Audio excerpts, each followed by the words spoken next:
Sup? Whoa. Off to a great start. Whoa. Whoa. Hi, it's me, Jasmine. Did you miss me? I sure missed me. Missing from education. All right, teaching deep ethics.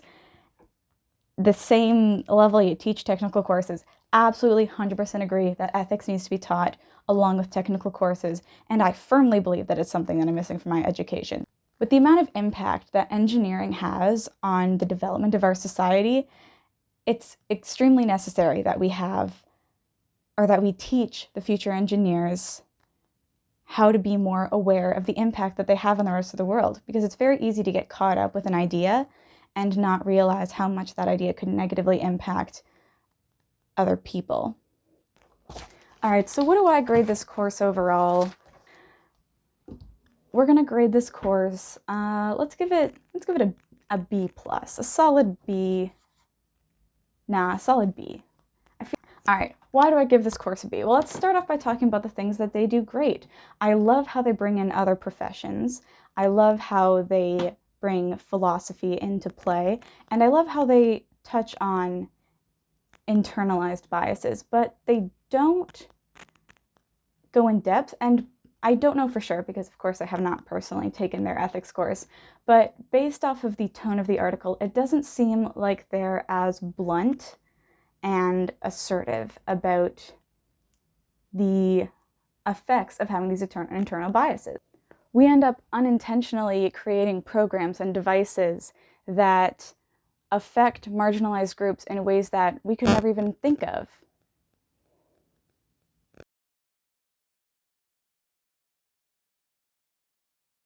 But what if your data set is not an accurate representation of all of the humans that exist? Take this for example. What if I hate green apples, but I want to make an AI that makes apples? I might even unconsciously feed the AI disproportionate amounts of red and yellow apples just because I like those better, meaning that it will only dream red and yellow apples and like the occasional green apple. I have now passed on my bias to my AI. This becomes more serious when you think of AI like this risk assessment tool that disproportionately thought that people of color were at higher risk to commit crimes because that was the data it was being fed. It reflected the racist bias in the criminal justice system. Or Microsoft's chatbot that was trained on Twitter and started saying things like this in less than 24 hours. If AI learns from a racist society, it will reflect the racism in that society. Right, so places it can 100% improve in the intensity of the course.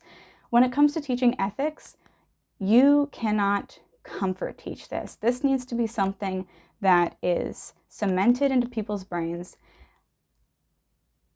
It needs to make people question all of their choices, all of their morals, their past, their future, question everything that they know. This is the activity that you can partake in. All right, so I'm going to start off with a question. Would you call yourself racist or sexist, homophobic, transphobic, xenophobic, ableist, etc.? If you said no, I want you to know that you are almost 100% lying to yourself. It is so unlikely that you cannot identify with any, if not all of those terms. And I'll tell you why.